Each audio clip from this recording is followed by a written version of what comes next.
शिव पुराण कैलाश संहिता अध्याय 12वां। साक्षात शिव स्वरूप ही प्रणव है।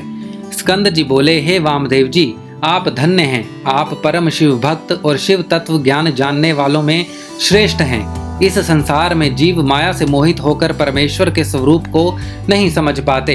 प्रणव महेश्वर का ही स्वरूप है, जिसे साधारण जीव नहीं समझ पाते। देवादिदेव भगवान शिव ही सगुण, निर्गुण और ब्रह्म नामक त्रिगुणों के स्वामी हैं। साक्षात शिव स्वरूप ही प्रणव का अर्थ है। वे ही इस संसार की उत्पत्ति का कारण हैं। शिव जी ने ही ब्रह्मा, रुद्र, इंद्र, आकाश, पाताल, जीव सभी का निर्माण किया है। सूर्य और चंद्रमा शिव जी के प्रकाश से ही प्रकाशित होते हैं। इस संसार में दिखाई देने वाला सारा ऐश्वर्य शिव जी का ही है। वे सर्वेश्वर ही निर्गुण, सगुण, निष्फल हैं। वे ही स्थूल और सूक्ष्म होकर संसार के कार्यों को आगे बढ़ाते हैं।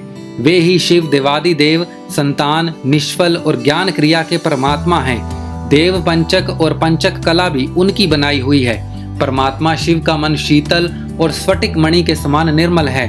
भगवान शिव के 5 मुख, 10 भुजा और 15 नेत्र हैं। जो ईशमन देव मुकुट धारण किए ओघर, हृदय, वामदेव, गुहा और प्रदेशवान हैं, वे परमेश्वर शिव ही सदपाद, तन्मूर्ति, साक्षात, संपूर्ण, निष्फल और मूर्ति नामक 6 प्रकार के स्वरूप धारण करने वाले हैं।